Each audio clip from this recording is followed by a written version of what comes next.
depois assumiu o latim, porque era aí que se falava latim, e um latim mal falado, era uma misturada terrível, não é?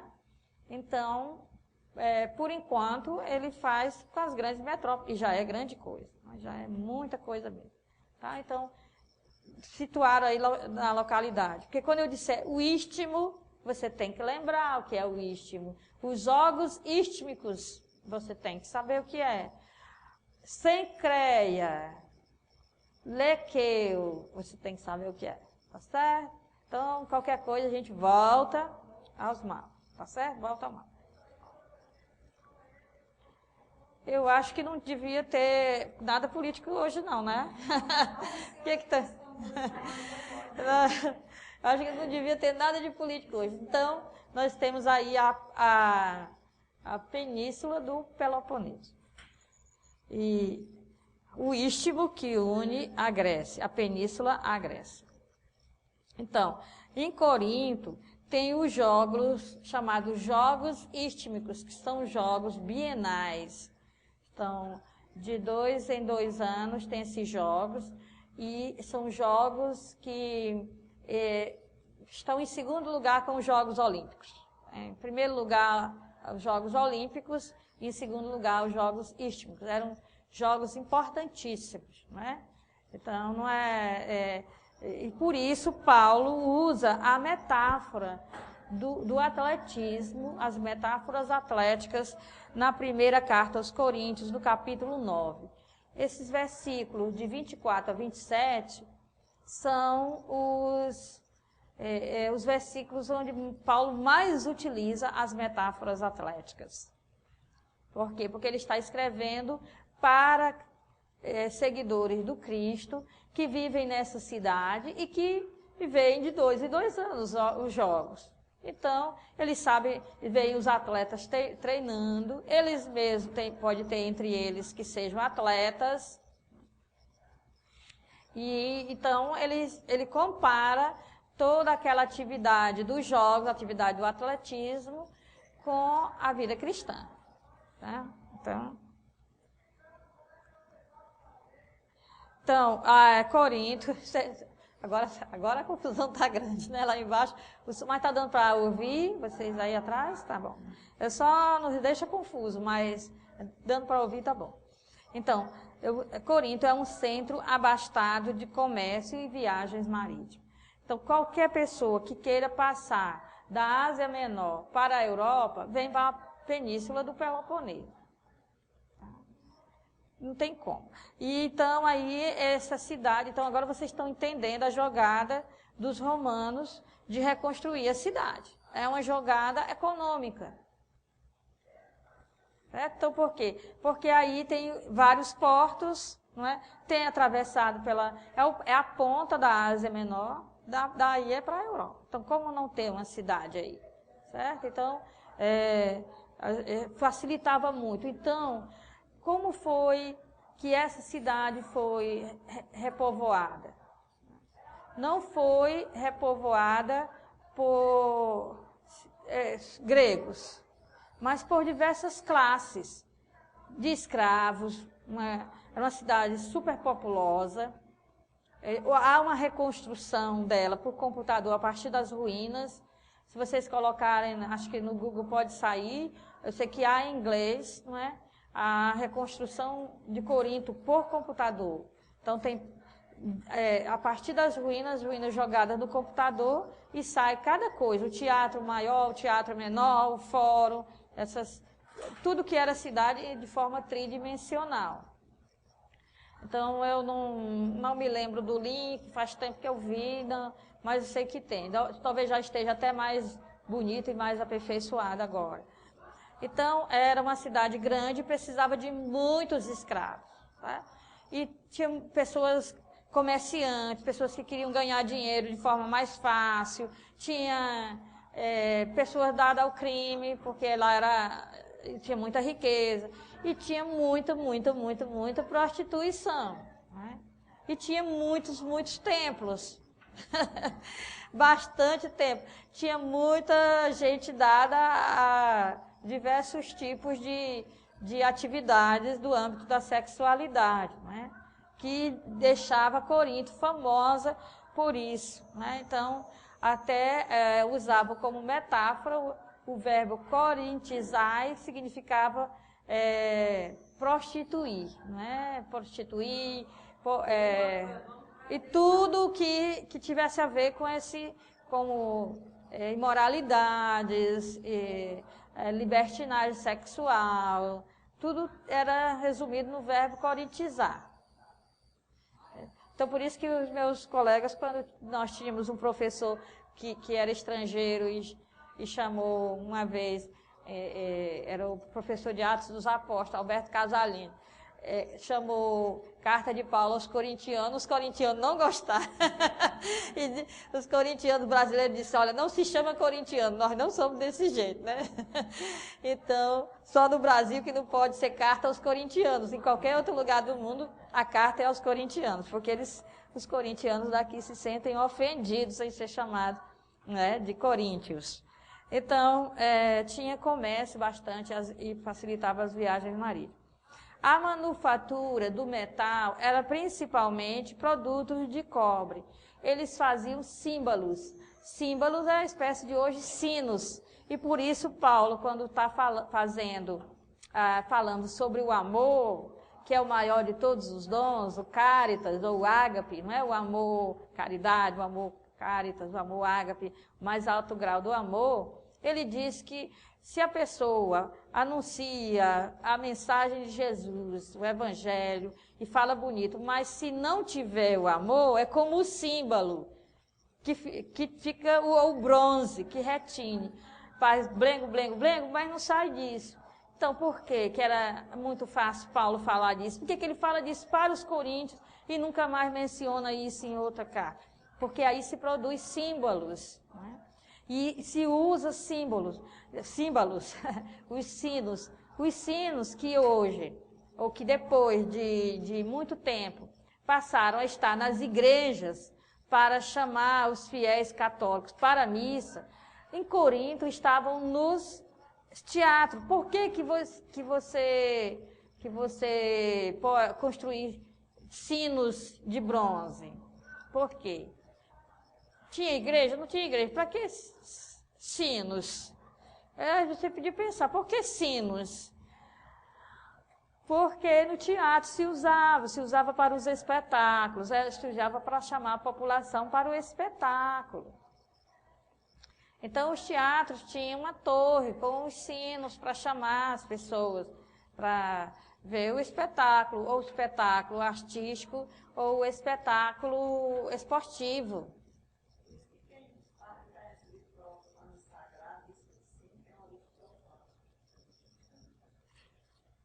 Ué, o que não tem origem profana no cristianismo? Quer dizer, o cristianismo é encarnado nesse mundo. O profano é algo que é neutro, né? Não tinha essa conotação de pejorativo. Profano era aquilo que ainda não era sagrado, mas pode se tornar e deve se tornar. Então, tudo que não tem um uso sagrado pode ter um uso sagrado.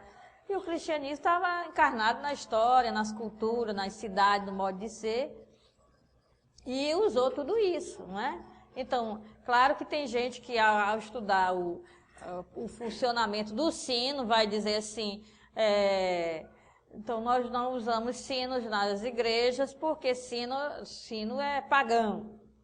Mas o que não era pagão, gente? Não é? Por que não era pagão? A gente tem que pensar, porque a coisa que a pessoa mais...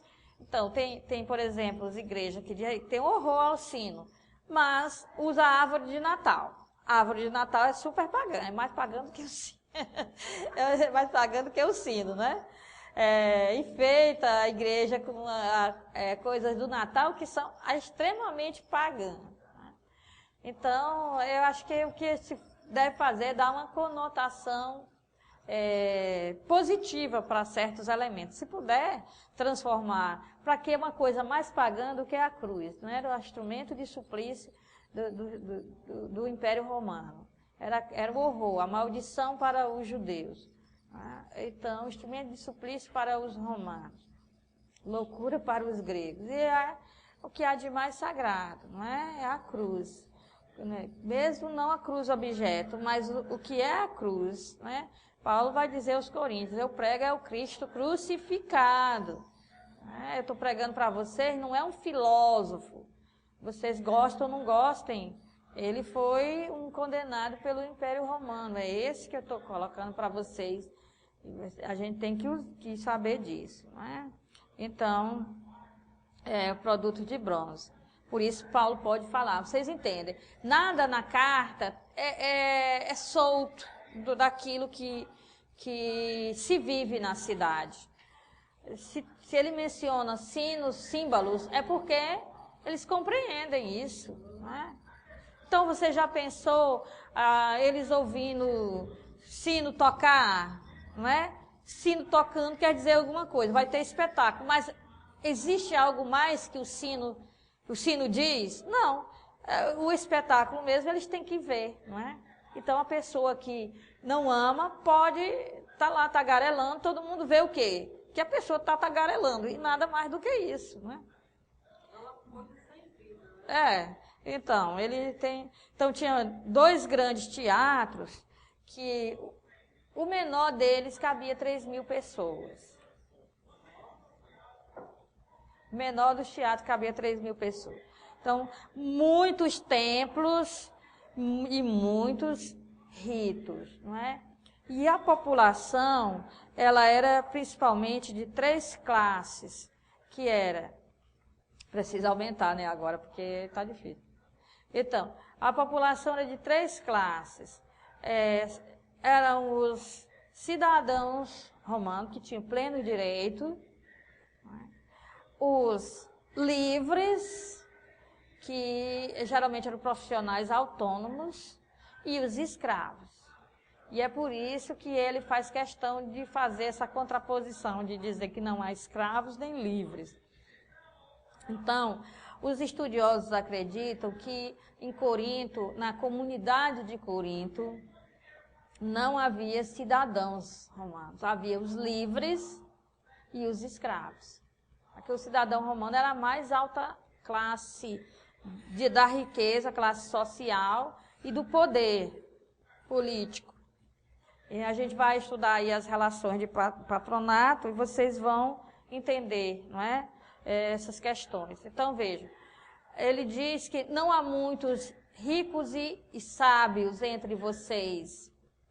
Baixa a bola um pouco, Coríntios, né? Fica um pouco mais humilde, porque entre vocês estão achando que devem aderir a Apolo, porque é o mais sábio. E se ligar a ele, porque ele é o mais sábio, não tem nem tantos sábios entre vocês. Cadê os filósofos entre vocês? Não tem. Não é? Cadê os ricos entre vocês? Não há. Então, era a classe dos livres que tinham dinheiro, mas não tinha aquele esbanjamento de riqueza a ponto de pavimentar uma rua com mármore. Que a gente vai ver. Não tinha esse tanto de riqueza. Era rico, era profissional autônomo, era comerciante, mas não tinha.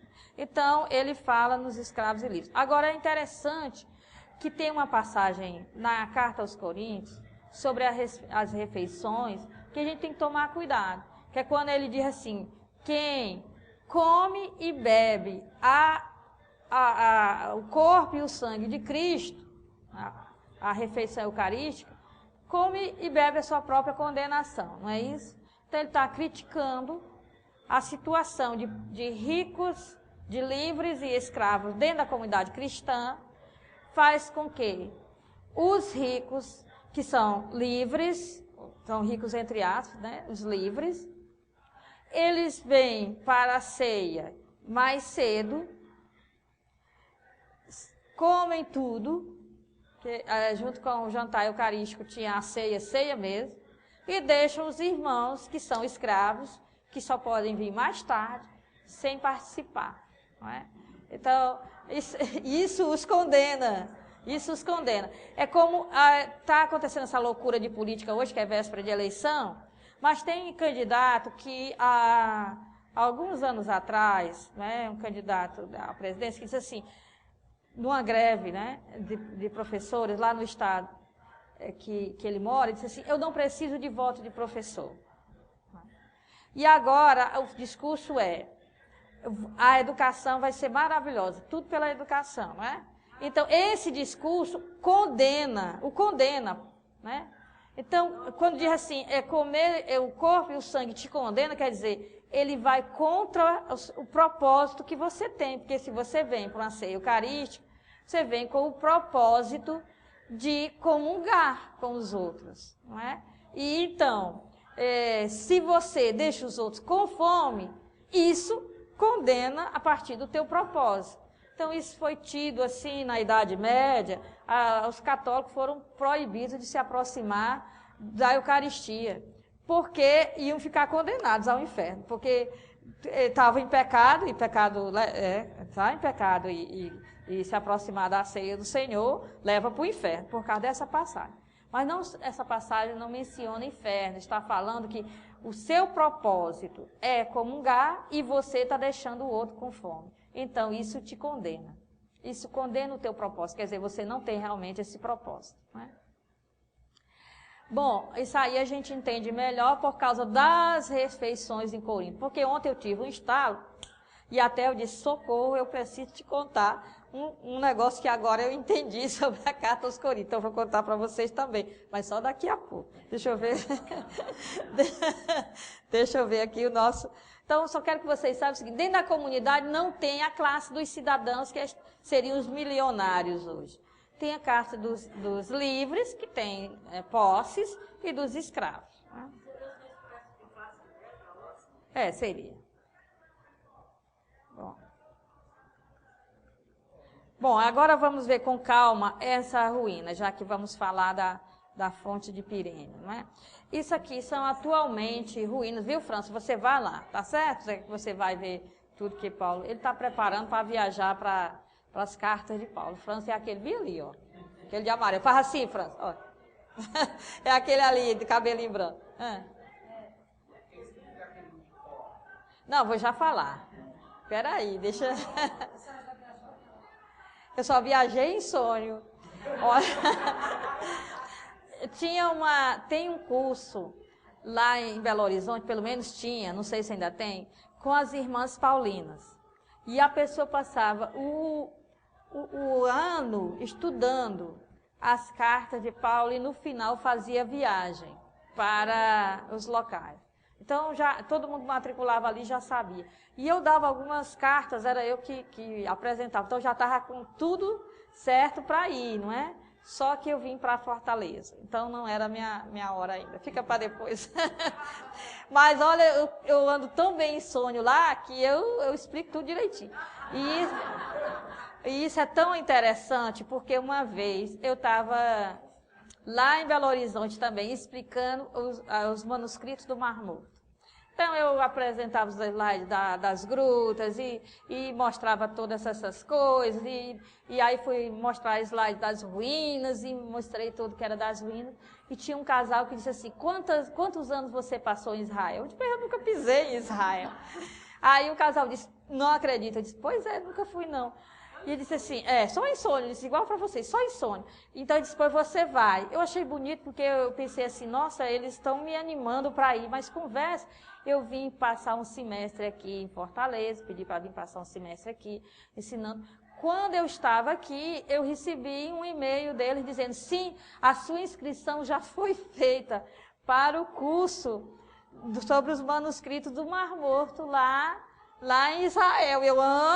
Eles pagaram, não é? Eles financiaram um curso intensivo sobre os manuscritos do Mar Morto lá em Israel. É um curso breve de arqueologia e história em torno de Jerusalém. Então, Jerusalém, Qumran e Massada, né? Aí eu cheguei lá, foi em espanhol, as aulas, né, tudo direitinho. Foi rápido, mas foi bom, foi um curso intensivo. Mas aí, isso aí eu já pisei, né? Isso aí agora já... Mas eu vi que eu não tinha, só para animar vocês, que vou colocar vocês na Corinto Romana, eu não errei muito do que eu falava antes de ter visto, né? Só que quando a gente realmente põe os olhos, a coisa muda na cabeça da gente radicalmente. A gente entende tudo. Tudo fica muito claro, tudo fica muito assim explícito, né? Então, quem foi para o curso sem ter lido antes, sem ter estudado, não aproveitou muito. Eu, como já falava, tudo, eu toda hora perguntando por coisas, o professor se viu aperreado comigo. Então, aqui nós temos a fonte de Pirene, são as atuais ruínas da fonte de Pirene ou Peirene. Em grego é escrito Peirene, é o nome de uma mulher, ou melhor, de uma ninfa. Não é? Então, era uma fonte toda revestida de mármore e as paredes, não é? E essas piscinas eram todas feitas de mármore. Você vê que ainda há mármore antigo, apesar da destruição. Então, agora vamos... Essa figura de Pégaso, o cavalo alado, não é? Ela é uma reconstrução artística dessa fonte. Então, o que é essa fonte? Quem é Peirene? Não é? Aqui nós temos o cavalo alado, ele é sagrado, não é? E ele vinha a essa fonte, se acreditava. Essa é a lenda da fonte. Diz que Pégaso vinha nessa fonte, e por isso ela era sagrada. Então, e se pergunta por que Pégaso vinha a essa fonte. É uma nascente. Antes de se tornar a fonte é essa construção.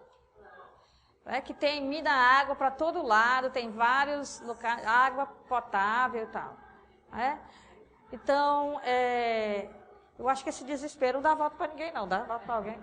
Que coisa. Então, Pégaso vinha a nascente que tinha aí. Então, aí tem uma nascente. A fonte, quer dizer, esse edifício foi construído para valorizar a nascente. Então, quem era Pirene? Uma ninfa que foi desposada por Poseidon, que é das águas, né? A divindade das águas. E dessa união teve 2 filhos, Sencreia e Lequeu. O que é Sencreia e Lequeu? Os portos, um do lado do istmo e o outro do outro lado, né? Então, mas Sencreia estava na nascente, nessas nascentes aí, quando Pégaso veio para a nascente, né, que era só uma pequena nascente, e Sencreia tentou domesticar ou montar Pégaso. Então, a deusa Ártemis, para defender o Pégaso, o cavalo alado, atingiu acidentalmente, que não era propósito dela, o Sencreia. E o Sencreia morreu. Então, Pirene chorou tanto, que ela se diluiu em fonte. Aí deixou de ser uma pequena nascente e se tornou uma fonte superabundante. Então, os coríntios tinham muito orgulho. E isso aí era o cartão postal, era a coisa central em Corinto. Quando se falava Corinto, se pensava fonte de Pirene. Por isso que França vai ter que ir lá, viu, França? Tá desse jeito aí, a ruína é isso aqui, tá? Atual. Mas era um luxo, sabe? Um luxo, uma coisa extremamente luxuosa. Frequentada pelas melhores famílias aí da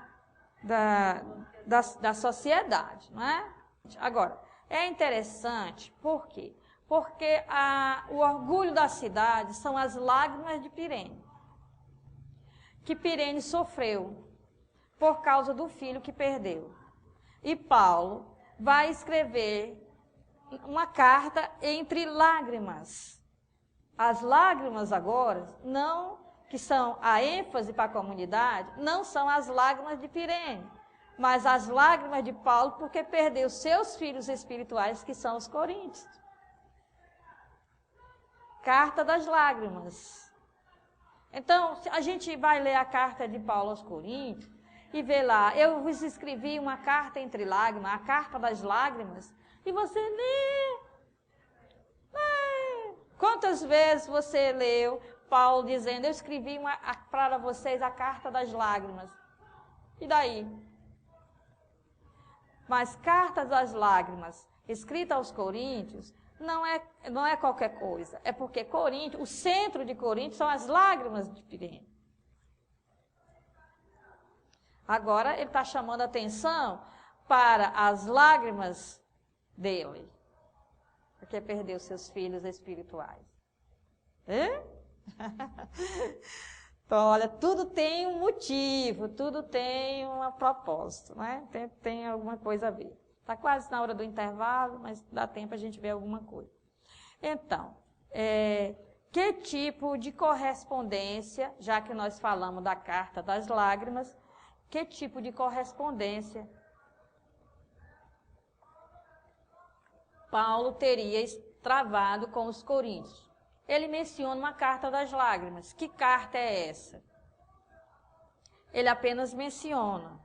Nós não sabemos que carta seria essa. Ele diz que escreveu uma carta das lágrimas. É uma carta de tentativa de reconciliação, de sofrimento. Será que ela é parte de uma carta dessas que nós temos? Ou onde foi parar essa carta das lágrimas? Então, desconfie, já tem aí uma correspondência que nós não sabemos direito qual é ela. Depois nós temos, ele diz assim, eu escrevi uma carta, quando ele está na primeira carta aos Coríntios, nossa atual primeira carta aos Coríntios, ele diz, eu já vos escrevi uma carta sobre esse assunto. Então, a nossa atual primeira carta aos Coríntios não é a primeira correspondência de Paulo aos Coríntios. É a que se conservou, a que foi conservada, porque foi copiada. Mas essa carta que ele disse, eu já escrevi para vocês sobre esse caso, mandando vocês se afastar de quem pratica a imoralidade. Porque nós vamos, com o estudo dos templos, nós vamos saber um pouco que situação era essa. Os coríntios eram famosos no mundo inteiro, pelas orgias, pelas coisas que faziam. Então, ele disse, mas eu não estava falando dos outros, porque é normal que os outros coríntios, que não sejam da comunidade cristã, continuem fazendo essas coisas. Eu estava falando de membros da comunidade. Mas cadê essa carta? Ele menciona que escreveu, mas onde ela foi parar? Não foi copiada, portanto, não foi conservada. Não é? Quem sabe se alguém não descobre aí uma... Então, nós já temos duas correspondências mencionadas por Paulo que nós não sabemos direito o que é isso. A carta das lágrimas e a carta pré-canônica, ou seja, hoje em dia ela é chamada de pré-canônica. Por quê? Porque é antes da primeira canônica. Não é? Então, nós temos aí uma menção, é Paulo falando, mas ninguém sabe onde é que está esse documento, esse material. E nós temos a primeira carta aos Coríntios, que é uma carta que ele diz que escreveu, porque ele recebeu notícias vindo de uma família de Cloé. Cloé parece ser nome de mulher, tá? Mas não dá para saber se realmente é nome de mulher. E então, é interessante porque Cloé passou para a história de 2000 anos de cristianismo como o fofoqueiro da história. Ou a fofoqueira da história. Porque Paulo diz assim, eu fiquei sabendo de umas coisas por causa do pessoal da família de Cloé. E ele tem motivo, daqui a pouco você sabe, porque que ele entregou quem fofocou, quem enredou do outro. Né? Ele tinha motivo para isso. Para cortar certas coisas que eram muito comuns em Corinto. E o que ele sabe? A partir da família de Cloé. Ele sabe duas coisas. Sabe que tem um cara que é cristão, que é seguidor de Cristo, que está vivendo com a madrasta, e isso no mundo antigo é um escândalo muito grande, porque a madrasta é considerada como sendo mãe. Então, ele está traindo o pai dele, convivendo com a madrasta. Então, certas coisas é escandalosa. É escandalosa até para o resto do Império Romano. Isso aí é escandaloso. Então, as coisas que os coríntios fazem, né, Paulo diz assim, nem entre os pagãos se viu tal coisa. Né? Então, tem coisas que os coríntios fazem que o resto do Império Romano não faz, e se admira. Imagine, o Império Romano era, como diria um um professor de história geral, amigo meu, né? E foi professor também do Marcelo e de outras pessoas. Havia mais moral num bordel do que em casas ditas religiosas no Império Romano, não é? Então, era estranho, porque os escândalos no âmbito da sexualidade deixavam até os outros membros do Império Romano, das outras cidades, impressionados com o que acontecia em Corinto. Agora, se as outras